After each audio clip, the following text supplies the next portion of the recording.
नमस्कार, मैं हूं टीपी पांडे। एक बात तो बहुत शीशे की तरह साफ है कि 2022 के विधानसभा चुनाव में कोई भी पार्टी या कोई भी नेता ऐसा नहीं है जिसको भगवान राम के सहारे की, उनके आशीर्वाद की जरूरत न पड़े।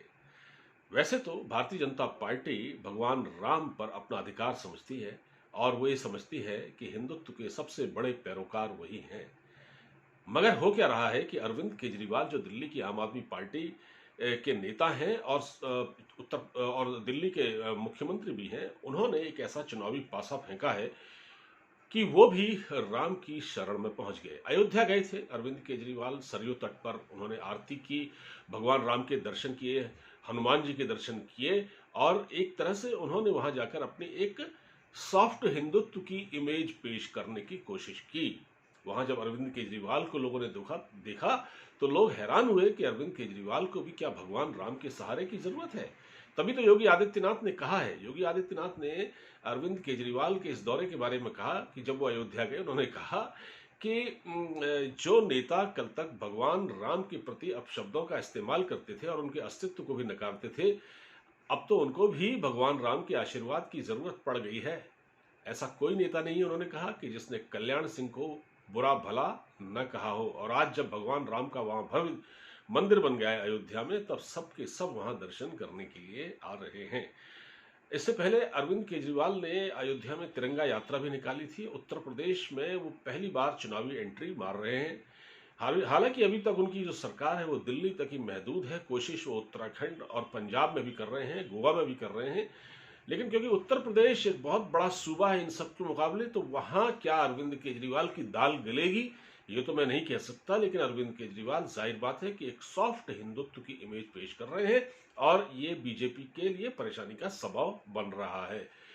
हालांकि ये बात सही है कि उनकी पार्टी उत्तर प्रदेश के चुनाव में, क्योंकि 403 विधानसभा सीटें हैं, उसमें वो एक तरह से वोट कटवा पार्टी ही साबित होगी। उससे ज्यादा अरविंद केजरीवाल को वहां वोट नहीं मिलने वाले। लेकिन वो प्रयास कर रहे हैं और उन्होंने इसके लिए सॉफ्ट हिंदुत्व का सहारा लिया है।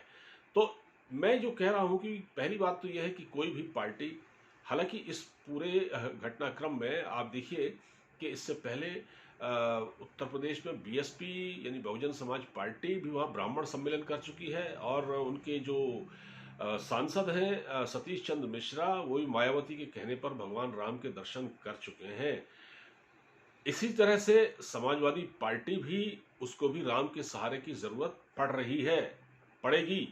और कांग्रेस को भी देर सवेर पड़ेगी। हालांकि कांग्रेस अभी इस मामले में पिछड़ रही है।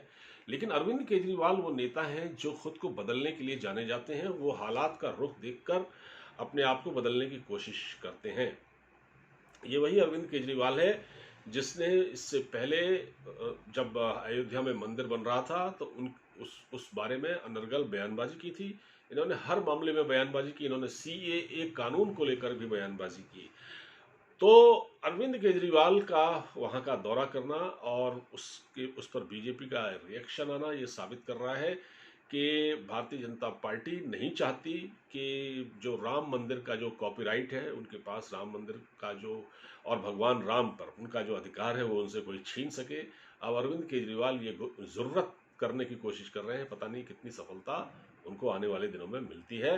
लेकिन मेरा ये मानना है कि क्योंकि एक नई पार्टी है उत्तर प्रदेश में, जैसे जो चुनाव हो रहे हैं उसमें बहुत काम करने की ज़रूरत है। एक आजमाइश है अरविंद केजरीवाल की। और उन्होंने जो सबसे बड़ी बात ये कह दी है कि अगर वो सत्ता में आए तो वो रामलला के दर्शन उत्तर प्रदेश की जनता के लिए फ्री कर देंगे। यानी कि फ्री यात्रा होगी अयोध्या तक की भगवान राम के दर्शन करने के लिए, जैसे उन्होंने दिल्ली में किया है।